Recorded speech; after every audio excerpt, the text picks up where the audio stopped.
السلام عليكم ورحمة الله وبركاته، أهلا بيكم. معاكم عبد الرحمن وليد أو عبد الرحمن النص. لازم تكون بيزنس مان، دي خاطرة جت في دماغي، حابب إن أنا أتكلم معاكم فيها. يعني إيه عبد الرحمن وليه؟ و طيب، كلنا عارفين إن إحنا محتاجين فلوس عشان نعرف نعيش. حلو الكلام. لو انت دلوقتي دخلت هندسة وهتشتغل مهندس هيبقى معاك فلوس، خلاص انت كده تمام.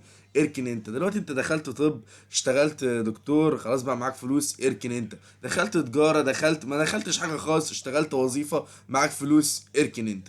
طبعا يا محمد، عايز تتكلم مع مين يعني؟ الناس اللي هي عندها طموح عالي يعني وعايزة تفتح بيزنس وكده؟ لا، ما اقصدش كده. خلاص طبعا انت عايز تفتح بيزنس ويبقى معاك فلوس، خلاص اركن انت، ماشي برضه تمام. ولكن اللي انا اقصده من الجملة بتاعتي اللي هو لازم تكون بيزنس مان، هي ايه؟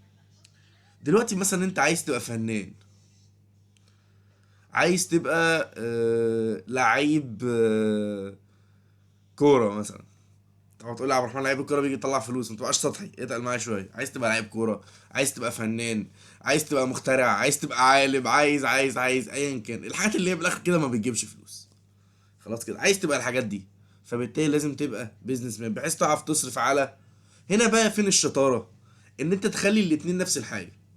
بمعنى ان انت تعمل الحاجه اللي انت بتحبها، زي مثلا لعب الكوره، ان هو يجيب لك فلوس ازاي؟ زي مثلا كريستيانو بيلعب كوره وفي نفس الوقت بيستغل شروطه ان هو يعمل اعلانات مثلا يجيب ايه منها فلوس. هتقول لي مثلا عبد الرحمن لا، ما كريستيانو بيطلع اصلا فلوس من النادي. هقول لك يا عم، انت فاكرني عبيط؟ ادي كده مبدئيا. ثانيا، ما تمسكش في ام المثال.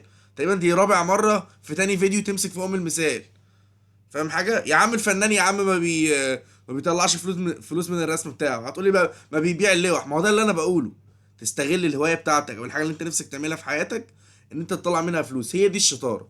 وانا بتكلم كده استوقفني موقف. كنت قاعد مع واحد فبيقول لي بقول لك ايه يا رجوله، هو انت واخد الهندسه ايه؟ او يعني حاجه في السكه الهندسه دي كده. فالمهم يعني اتكلمنا ان انا شايف ان الشيء الفلاني دوت هوايه. قال لي يا عبد الرحمن، هو انت بتطلع من الموضوع ده فلوس ولا بتحط فيه فلوس؟ قال لي قاعدة: لو انت بتحط في الموضوع فلوس تبقى هواية، لو هي بتطلع منها فلوس تبقى هي شغل. انا بالنسبة لي دي قاعدة حمضانة. معلش يا رجولة، اصل واحد صاحبي يا اسطى قاعدة دي حمضانة قوي.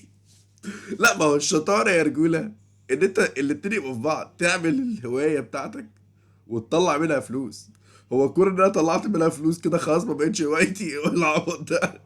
معلش يعني، انا اسف. المشكله ان انا في القعده قلت له البوينت دول، هو كانه مش سامعني، فتحس انه انا المعلومه دي في كتاب وخلاص بصمجها، خلاص انسى ان انا اغير رايي.